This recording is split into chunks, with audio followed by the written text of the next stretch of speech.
when the morning comes, the darkness has to flee. அதிகாலை வரும்போது இருள் பறந்து போகும். இரண்டாவது, அதிகாலை வரும்போது இருள் தன்னை மறைத்துக் கொள்ளும். No place to hide. அது மறைத்துக் கொள்வதற்கு இடமே இல்லை. No place to hide.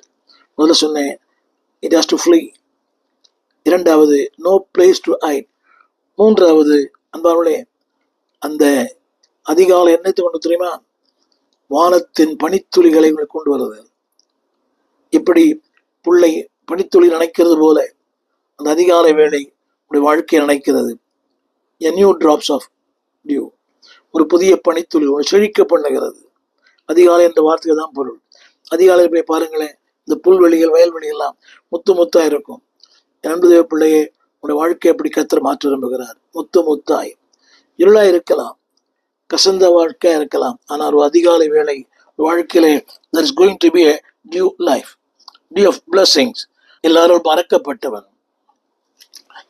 யோசித்து பாருங்க, பிறவி குருடன் அவன், எல்லாரும் மறக்கப்பட்டவனை தேடி இயேசு வந்தார். அதிகாலை வேளை வரும்போது வாழ்க்கை எல்லாமே மாறும். அங்கே ஒரு முக்கியமான வார்த்தை சொல்லப்பட்டிருக்கிறது. அதான் என்னுடைய செய்தியுடைய கருப்பொருள். அவன் வாழ்க்கையில ஒரு 3 காரியங்களை தேவன் அவனுக்கு செய்தார். Number 1 faith, number 2 fellowship, number 3 friendship. தேவன் கொடுத்த அதிகாலை வேளை செய்யும் 3 ஆசீர்வாதங்கள். faith, அந்த வார்த்தை கடிக்க கேளுங்கள். 10ஆம் வசனம். ஜனங்கள் கேட்கிறார்கள், உன் கண்கள் எப்படி திறக்கப்பட்டது? என் நண்பு தேவ பிள்ளையே, இதே போல உன்னை பார்த்து கேட்கும், எப்படி நீ எப்படி நிலைக்கு வந்த, நீ எப்படி இது ஆசீர்வாதம் சொந்தக்காரன். The world will come unto you. இந்த உலகம் உங்களை நோக்கி பார்க்கும். பாருங்கள், எந்த உலகம் துரத்தியதோ அதே உலகம் சொல்லுகிறது 10ஆம் வசனத்துல, அவர்கள் அவனை நோக்கி. இதுவரைக்கும் அவனை நோக்கி பார்க்கிற ஒருவரும் இல்லை. அசட்டை பண்ணப்பட்ட மனிதன் இன்றைக்கு நோக்கி பார்க்கிற அளவுக்கு கர்த்தர் உயர்த்திருக்கிறார். என் தேவ பிள்ளையே, இது உங்களுக்கு நடக்கும். உங்களை நோக்கி பார்க்கிற அளவுக்கு கர்த்தர் மாற்றுவார். அது மாத்திரமல்ல, அந்த வாசல் சொல்லப்பட்டிருக்கிறது, இது எப்படி அன்பான நீங்கள் பேசும் பொருளை கர்த்தர் மாற்றுவார்.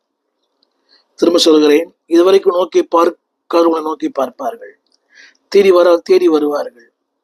உன்னை அசட்டை பண்ணினவர்கள் உன்னிடத்தில் கிட்டி சேருவார்கள்.